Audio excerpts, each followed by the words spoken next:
The year is almost over, but there's still time to do something powerful for yourself and your financial life. Today, I'm going to show you how gratitude can be the key to closing this year with purpose and clarity while preparing the foundation for a successful year ahead. Have you ever stopped to think about the power that gratitude has over your financial, emotional, and spiritual life? Maybe you're waiting for the new year to start fresh. But what if I told you that the future you desire starts right now? No matter how your year went, you hold the power to transform the next one. So stay with me until the end of this video, because I'm going to guide you through 5 practical steps to close this year with gratitude and clarity and start the next one with unstoppable momentum. Let's do this together. 1. The importance of gratitude. Biblical foundation. 1 Thessalonians 5:18. The Bible teaches us in 1 Thessalonians 5:18, "Give thanks in all circumstances, for this is God's will for you in Christ Jesus." Notice that the verse doesn't say to be grateful only when things are going well. It says, in all circumstances. This has a profound meaning. Being grateful in all circumstances isn't natural for most people. Our natural tendency is to complain about what went wrong, what we didn't achieve, and situations beyond our control. But when you understand the power of gratitude, you realize that it's not dependent on external factors. It's an internal decision. Gratitude is not a feeling, it's an attitude. Many people wait to feel grateful before they express it, but this is a mistake. True gratitude begins with a choice. You choose to focus on what's good in your life, even in the midst of challenges. This doesn't mean ignoring difficulties. It means deciding that challenges will not have the power to steal your peace or your hope. When you adopt this mindset, your perspective changes. Instead of focusing on the problem, you begin to see the opportunities around you. And this shift has a direct impact on your finances, relationships, and emotional well-being. Why is this so powerful? Because your focus changes. You stop focusing on lack and start focusing on abundance. Think about it. When you focus on what you don't have, you feel anxious, worried, and even desperate. But when you focus on what you do have, you feel calm, secure, and motivated to achieve more. This is why gratitude is directly linked to success.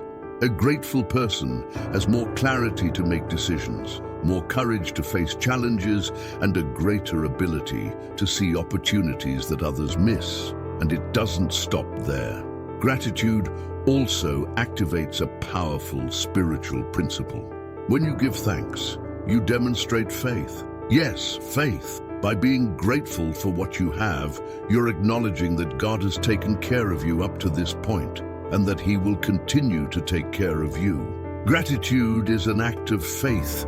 It's a way of saying, I know I'm not in control, but I trust the one who is. And when you do this, something extraordinary happens. You enter into the flow of divine provision.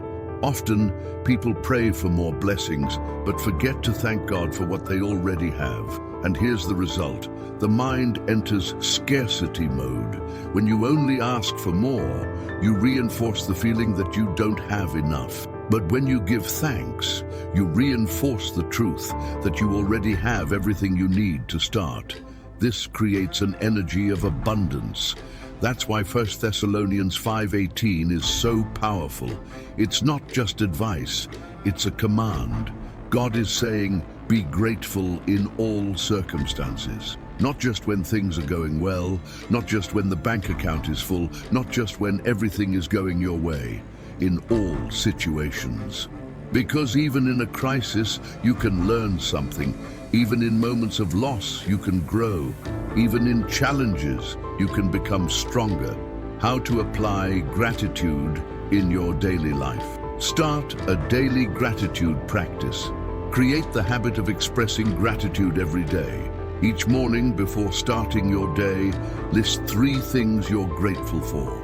It could be your health, your family, your ability to learn, your creative mind, your friends, your job, the food on your table, or anything else. If you start your day with gratitude, you'll feel a shift in the way you approach challenges. 2. Be grateful for the lessons learned. Many people avoid talking about their mistakes, but here's a powerful key. Every mistake hides a lesson. When you make a mistake, you have two choices. You can play the victim, or you can learn from it. If you choose to learn, you'll leave the situation stronger than before. Ask yourself, what is this trying to teach me? Each lesson learned prepares you for future challenges. 3. Practice anticipatory gratitude. Don't just be grateful for what you already have. Be grateful for what you have yet to receive. This is called anticipatory gratitude. It's when you give thanks for what's on its way. Why is this so powerful? Because it strengthens your faith and mentally prepares you for success. When you thank God for something that hasn't happened yet, you're saying, I believe it's already on the way. This belief has the power to move mountains. 4. Keep a gratitude journal. Write down at least 3 things you're grateful for every night before bed. By doing this, you train your mind to end the day on a positive note. Over time, you'll realize that even on the hardest days, there are still reasons to be grateful. What changes? When you embrace gratitude, your mentality shifts from scarcity to abundance. When you focus on gratitude, you shift from I don't have enough to I have more than enough to start. This mindset shift allows you to see opportunities that were previously hidden. You attract more blessings. When you're grateful for what you have, you open the door for more blessings to come. It's as if you're telling God, thank you for what I have. I'm ready for more. And guess what? Gratitude attracts abundance. Your emotional state improves gratitude, increases feelings of peace, contentment, and joy. When you stop focusing on what's wrong and start focusing on what's right, your emotional state improves. You activate the flow of divine provision. Gratitude is a declaration of faith. By giving thanks for what you have, you're acknowledging that God is in control. When you trust God, you activate His provision in your life. How to apply 1 Thessalonians 5:18. Understand that gratitude is not optional. It's a command, not a suggestion. God doesn't say be grateful when things are going well. He says be grateful in all circumstances. Even in adversity, there's a reason to give thanks. Make gratitude a daily practice. Don't wait for big wins to be grateful. Give thanks for the small victories. Give thanks for the lessons learned. Give thanks for what's on its way. Gratitude isn't reactive, it's proactive. Stop waiting for the perfect moment to be grateful. Many people think they'll be grateful once they achieve success, wealth, or happiness, but that's backward thinking. Gratitude isn't the result of success, it's the cause of success. Final reflection. Gratitude is not a feeling, it's a choice. It's not reactive, it's proactive. You don't have to wait for everything to go right to be grateful. You can be grateful now, exactly as things are, and that decision will start to change your reality. When God says in 1 Thessalonians 5:18, give thanks in all circumstances, He's not asking you to do it for His benefit. He's telling you to do it for your own benefit. Gratitude doesn't change God, it changes you. It opens your eyes to the abundance around you. It gives you peace in the storm. It activates faith, invites provision, and fills your heart with hope. No matter what you're facing right now, I challenge you to find something to be grateful for. It could be your health, your relationships, your skills, or even the lessons you're learning. Gratitude is a seed that always produces a harvest. Now that you understand the power of gratitude, you're ready to take the next step. Get ready, because we're about to move from understanding to application. Are you ready to start your gratitude journey today? Let me know in the comments. What are you grateful for right now? Your answer could inspire someone else to change their perspective. And if this message touched your heart, like this video, share it with someone who needs it, and subscribe to the channel. Gratitude is the bridge between where you are and where you want to be. Take the first step today. Be grateful now. Let's continue this journey together in the next step. See you soon. 2. Reflect on the past year. To end the year well, the first practical step you need to take is to reflect on everything that has happened over the past 12 months. But when I say reflect, I'm not talking about dwelling on mistakes or difficulties. I'm talking about looking at your journey with a growth mindset. Most people do the opposite. They reach the end of the year and start lamenting over what they didn't accomplish, the goals they missed, and the opportunities that slipped away. But I'm going to show you a more powerful approach. Instead of focusing on what went wrong, you need to focus on your wins, no matter how small. Many people overlook their small victories, forgetting that small wins are what build big results. Maybe you feel like you didn't achieve anything major this year, but I guarantee that if you stop and reflect, you'll see that you've grown. Even if it's just a little, growth still happened.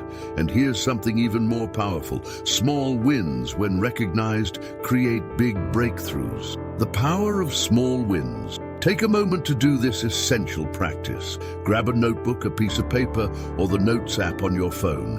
Write down at least 3 wins you had this year. These don't have to be grand achievements. They could be something as simple as, I paid off a late bill. I learned to control my spending habits. I kept my family together during a tough time. I learned a new skill or took a course to prepare myself. All of these count as wins. Don't underestimate them. The problem is that in the rush of daily life, we forget to value the process. But here's an important key for you.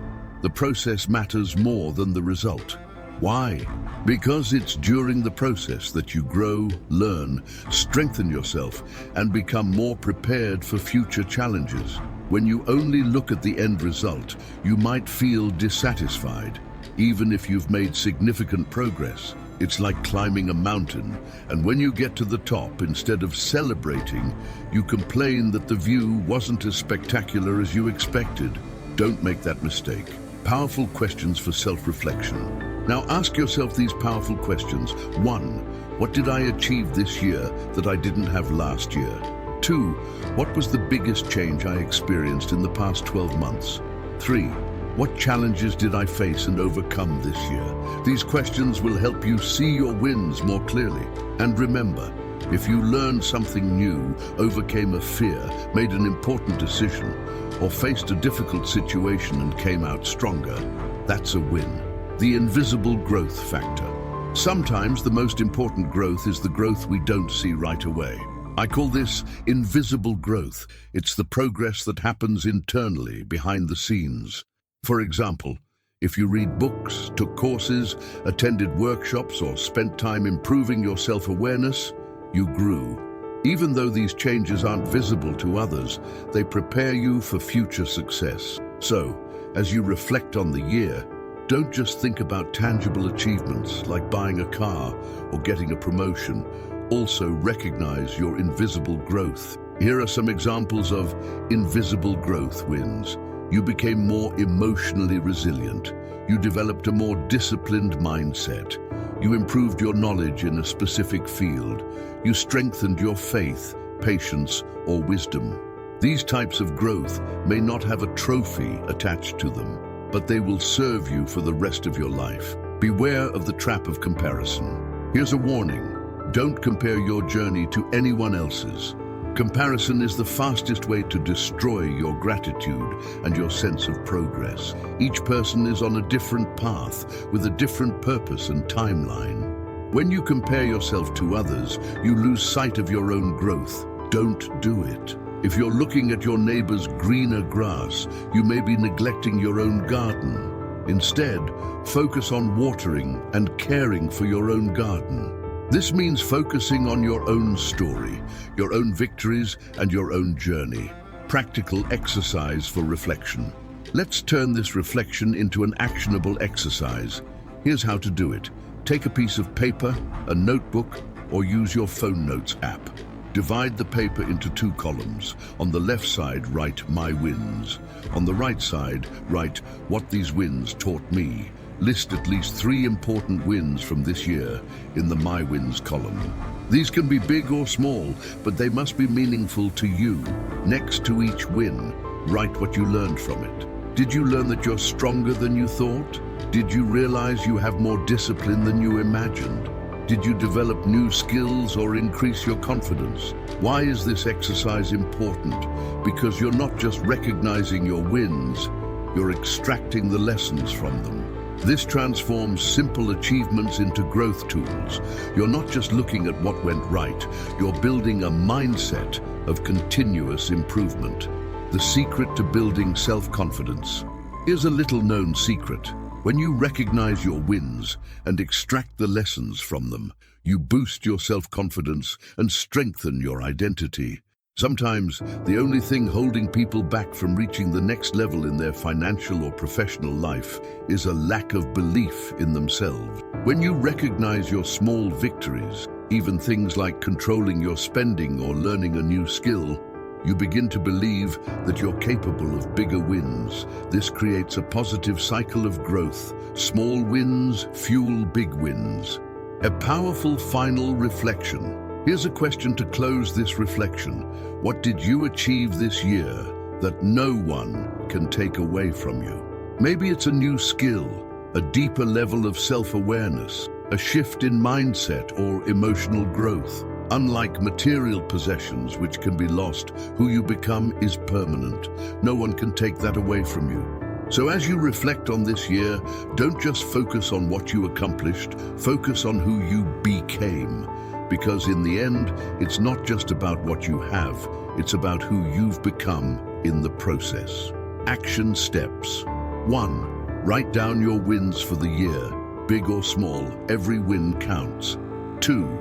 Identify the lessons you learned from those wins.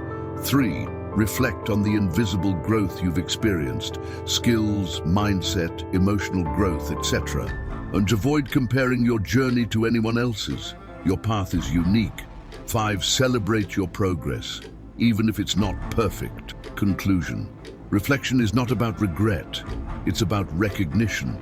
Recognizing how far you've come. Recognizing the lessons you've learned. Recognizing that every step, no matter how small, is part of a greater journey.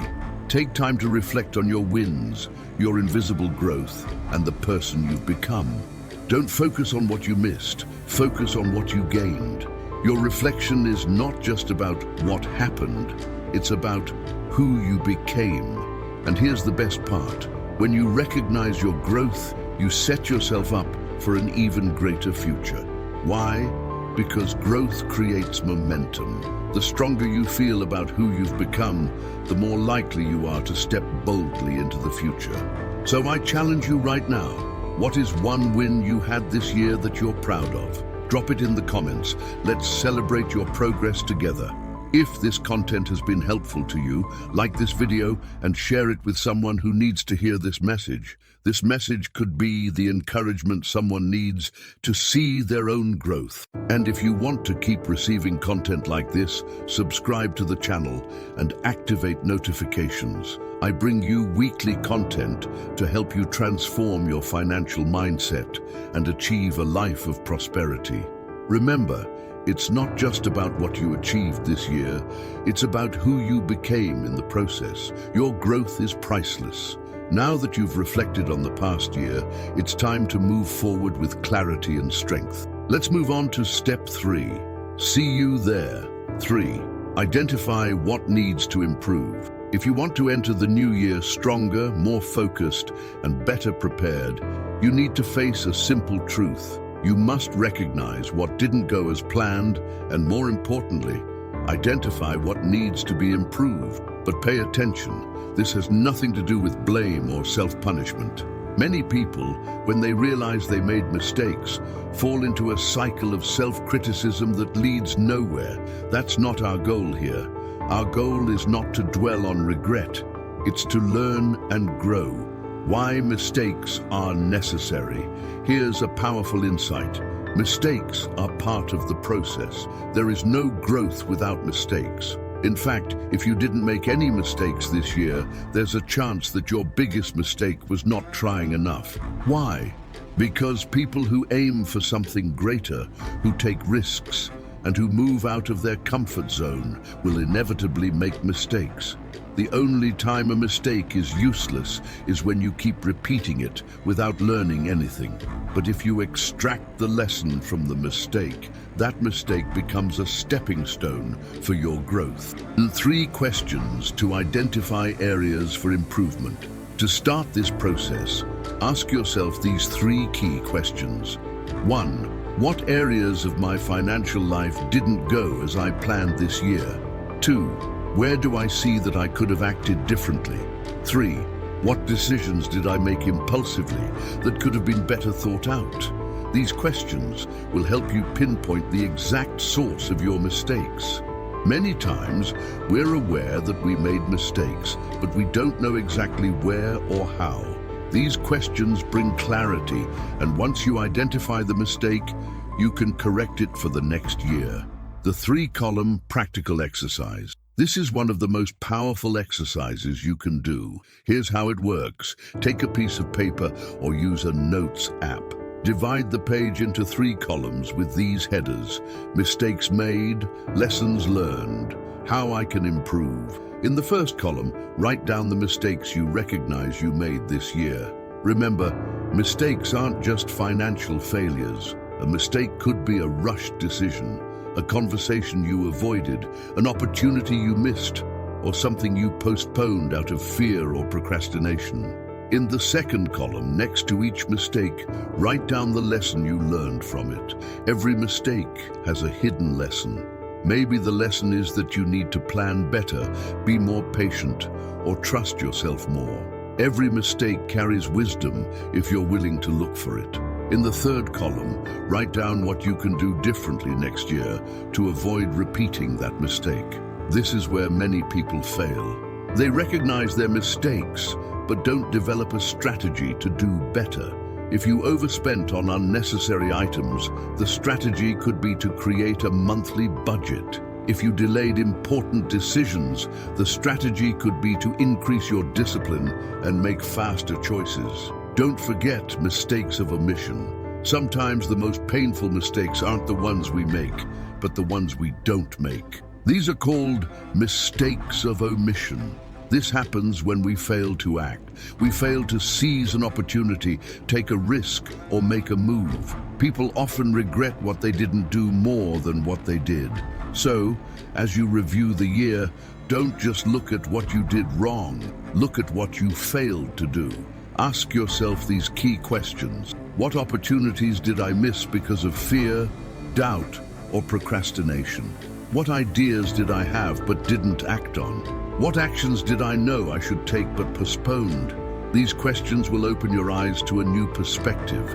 You'll realize that some of your biggest lessons lie in the things you didn't do. Sometimes the mistake isn't in doing too much, it's in doing too little. The power of overcoming fear and taking action. One of the biggest lessons you can learn from mistakes of omission is that the perfect moment doesn't exist. Many people wait for the perfect moment to act, but that moment never comes. The truth is, the perfect moment is the moment you decide to act, even if you're afraid, even if you have doubts, even if you don't have all the answers. How to identify blind spots. Here's a truth you may not like. You have blind spots. Blind spots are the areas of our life that we can't see but that others can. These are behaviors, habits, or attitudes that are holding you back, but you don't notice them because you're too close to the situation. How do you identify blind spots? Ask for feedback. Find someone you trust and ask them these 2 questions. What behavior of mine do you think is holding me back that I'm not seeing? What do you think I need to improve to achieve my goals? This kind of feedback is uncomfortable, but it's also extremely valuable. You can't fix what you don't see. Feedback allows you to see things from a new perspective, and that helps you avoid repeating the same mistakes year after year. Don't try to fix everything at once. Another common mistake is trying to fix everything at once. Many people want to change their whole life at once, and they get overwhelmed. As a result, they don't change anything. Here's the strategy that works. Choose the 3 most important areas of your life to work on next year. These could be finances, saving, budgeting, debt management, career, growth, promotions, new skills, health, physical well-being, mental health, discipline, or it could be relationships, spirituality, and emotional control. The key is to focus on what really matters. If you try to fix 10 areas of your life at once, you'll feel lost. But if you focus on the top 3, you'll be more likely to see progress. Ask yourself these 2 final questions. 1. If I could only change one thing about myself next year, what would it be? 2. If I change this one thing, how would it impact my financial, personal, and professional life? Often, one key change can trigger a chain reaction in your life. It could be improving your discipline, your emotional control, or how you manage your money. Find that one change that will have the biggest impact. Take responsibility for your mistakes. One of the biggest barriers to growth is blaming others or blaming circumstances. I didn't achieve my goals because the market was bad. I didn't succeed because I didn't have support. I failed because the economy was tough. These statements may be true, but they don't solve the problem. If you don't take responsibility for your mistakes, you'll never be able to correct them. Taking responsibility doesn't mean blaming yourself. It means asking, what can I do to change this? If you want to enter next year on a higher level, you need to stop waiting for the world to change and start changing yourself. Final reflection. There is no mistake that can't be corrected. Many people believe they've made too many mistakes to turn things around. But I want you to know this. It's never too late to change. Mistakes don't define you. What defines you is what you learn from them. Failure is not the end. Failure is only the end if you quit. But as long as you keep learning, adjusting, and trying again, you're still in the game. Action. Steps 1. List your mistakes. 2. Identify the lessons you learned from each mistake. 3. Write down how you'll act differently next year. 4. Ask for feedback to uncover your blind spots. 5. Focus on 3 key areas of your life to improve. Remember this truth: mistakes are teachers. They exist to help you grow. You're not defined by your mistakes. You're defined by the actions you take to rise above them. Now it's your turn. What's one mistake you made this year that taught you a valuable lesson? Drop it in the comments below. If you found this content helpful, like this video and share it with someone who needs it. And if you want to keep growing, subscribe to the channel and activate notifications so you never miss the next lesson. It's not the mistakes you make that define you. It's how you respond to them. Now that you've identified what needs to be improved, let's move on to the next step. See you there. See you. 4 set goals for the new year. Biblical foundation, Luke 14:28. Now that you've reflected on your accomplishments and recognized areas for improvement, it's time to take the next step. Create goals for the next year. To do this, we're going to follow a powerful biblical principle. In Luke 14:28 it says, "Suppose one of you wants to build a tower. Won't you first sit down and estimate the cost to see if you have enough money to complete it?" This verse teaches us that before starting any project, you must have a plan. Good intentions alone are not enough. You need clarity, strategy, and a plan of action. Why most people fail at setting goals? Many people start the year saying things like, "I want to improve my life. I want to make more money. I want to have more peace of mind." These are not goals. These are wishes. And there's a big difference between a wish and a goal. A wish is something you want. A goal is something you plan and take action to achieve. For example, wish, "I want to earn more money." Vague, unclear, and undefined. Goal, "I will increase my monthly income by $1,000 by June next year by creating a side hustle or qualifying for a promotion at work." Clear, specific, and actionable. Do you see the difference? Wishes are vague, goals are clear. How to set SMART. Goal. To create goals that work, we're going to use the SMART method. Each goal you set should meet the following 5 criteria. S. Specific. The goal must be clear and specific. Saying I want to make more money is too vague. But I want to increase my income by $1,000 per month by June is specific. M. Measurable. You need a way to measure your progress.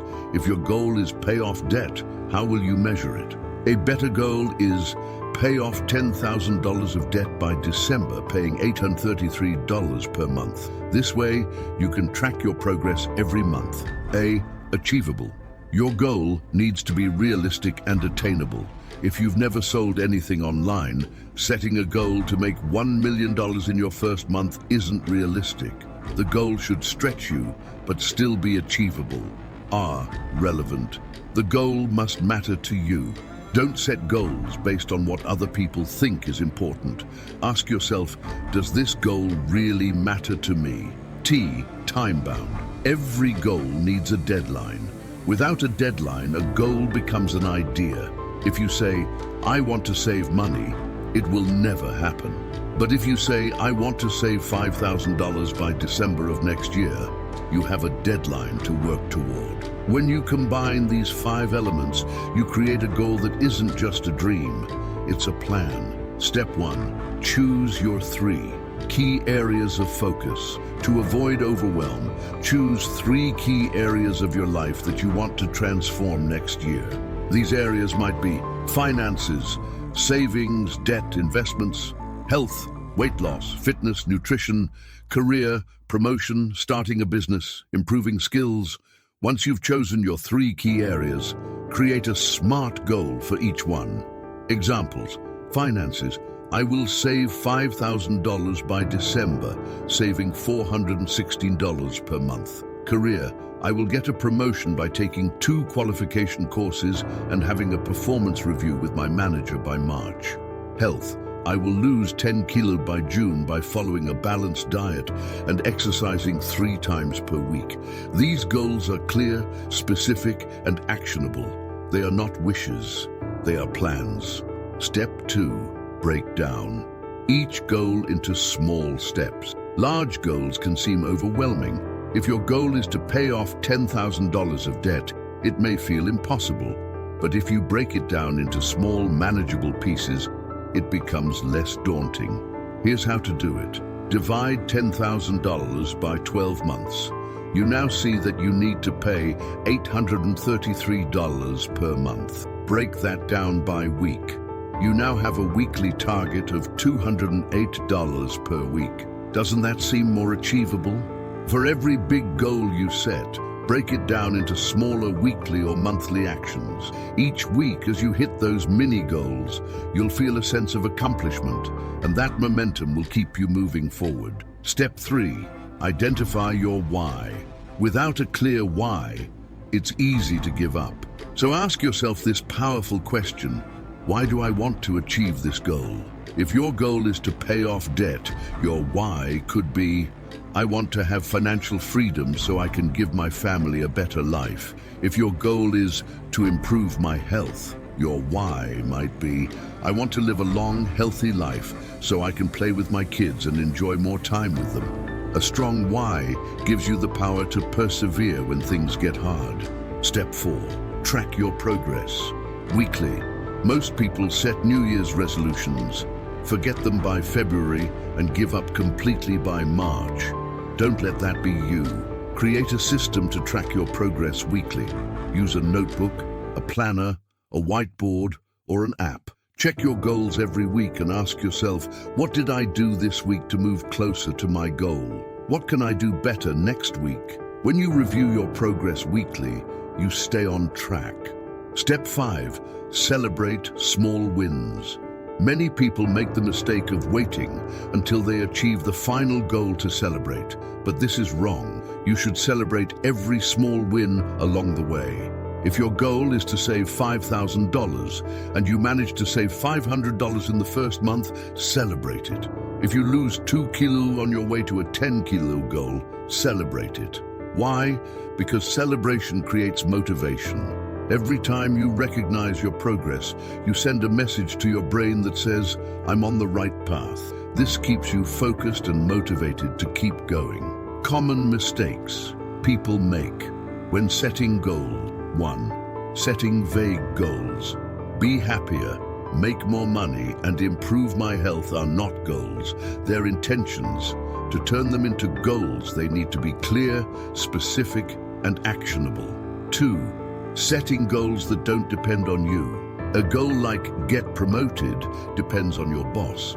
Instead, change it to complete 2 courses, submit 3 outstanding projects, and schedule a feedback session with my manager. Now, it's in your control. Summary of the 6-step goal-setting process. 1. Choose 3 key areas to focus on. 2. Create a SMART goal for each area. 3. Break down each goal into smaller monthly or weekly targets. 4. Find your why for each goal. 5. Track your progress weekly. 6. Celebrate small wins. Final reflection based on Luke 14:28. Luke 14:28 teaches us that before you build something, you must count the cost. Before entering the next year, you must plan, prepare, and act with purpose. Don't enter the new year aimlessly, without a direction or goal. If you do that, you'll repeat the same mistakes as last year. But if you set clear, specific, and powerful goals, your future will be greater than your past. Your progress will be intentional, not accidental. If this message helped you, leave a comment and tell me, what's one goal you're setting for next year? If you found this content helpful, like this video and share it with someone who needs it. This message could be the encouragement they need. And if you want to keep learning how to grow financially, spiritually, and emotionally, subscribe to the channel and activate notifications so you never miss the next lesson.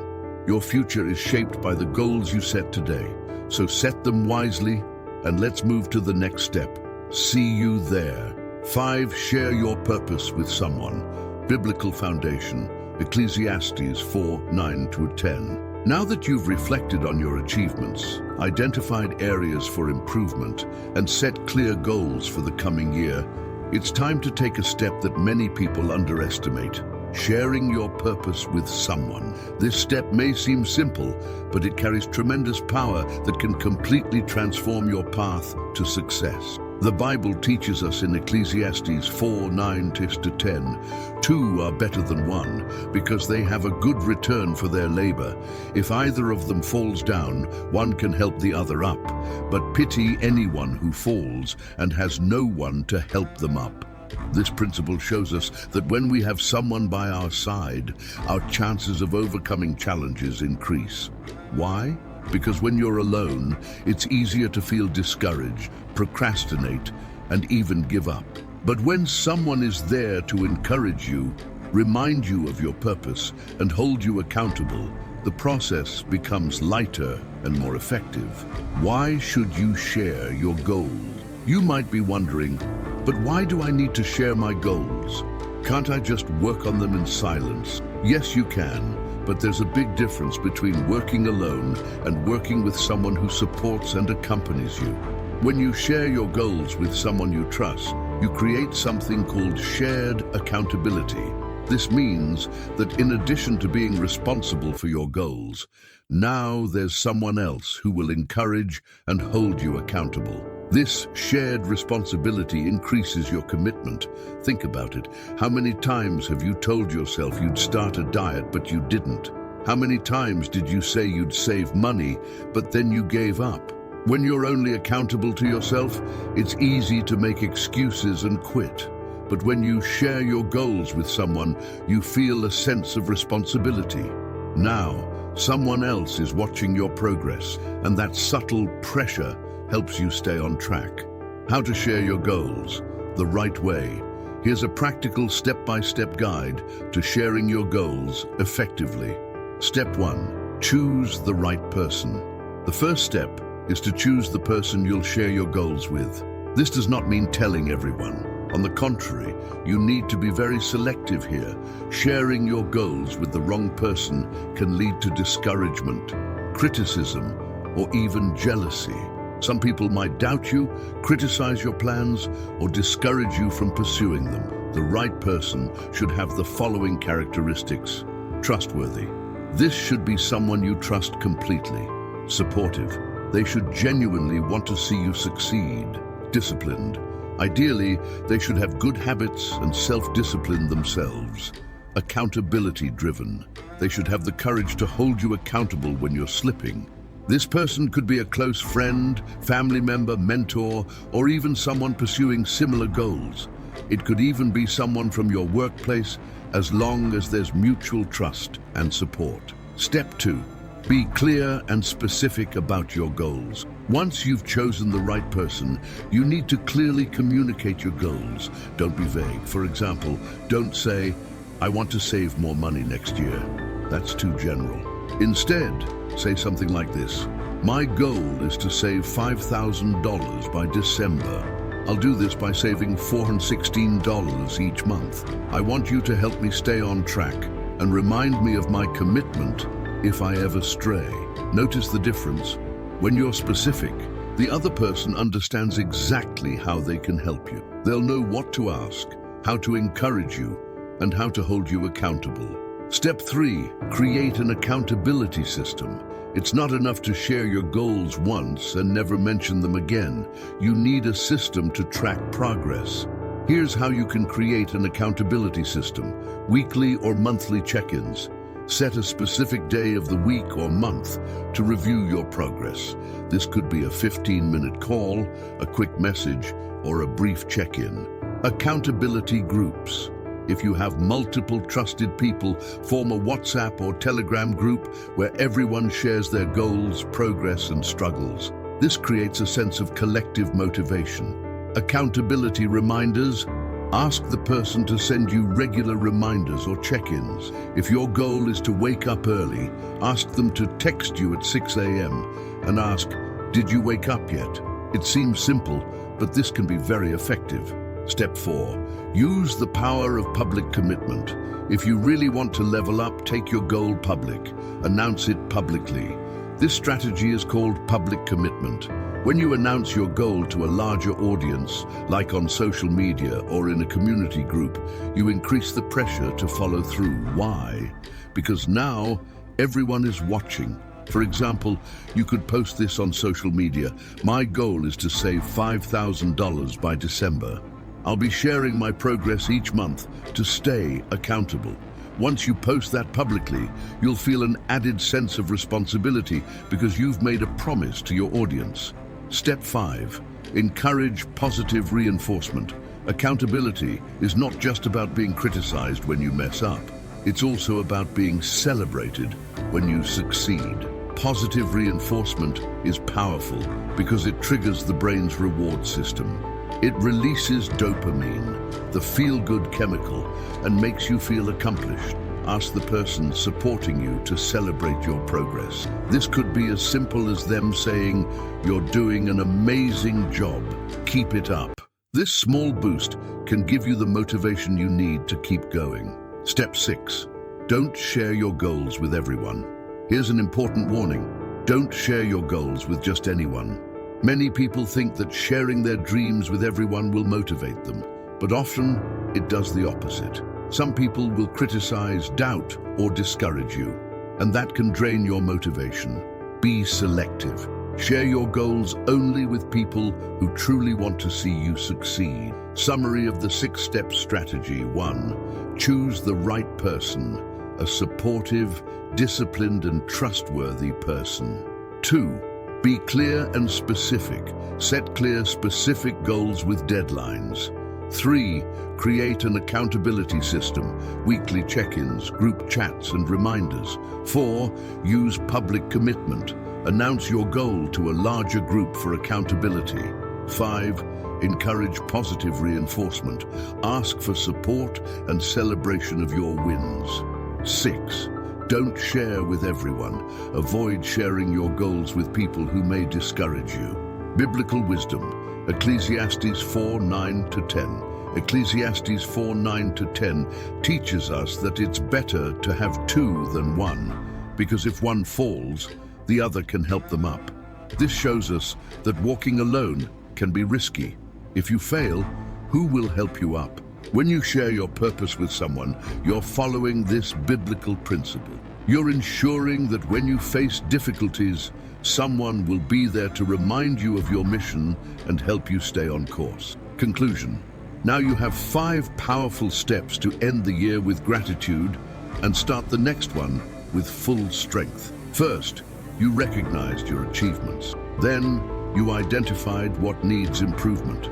You created clear goals, shared your purpose, and finally, you closed the year with gratitude and faith. But remember, gratitude isn't just about thanking God for the past. It's about opening your heart to the future. When you have clarity and gratitude, success becomes more meaningful. It's no longer about luck or chance. It's about purpose and intention. Now I want to hear from you. What are you most grateful for this year? What's your biggest goal for next year? Drop it in the comments. I'll be reading and getting inspired by your stories. Your words could also inspire someone else who needs that motivation. If you enjoyed this content and want to continue growing spiritually, financially, and emotionally, subscribe to the channel and activate the notification bell so you don't miss any upcoming videos. Let's end this year with purpose, clarity, and gratitude. Get ready, because your next year can be the most extraordinary one yet. See you in the next video.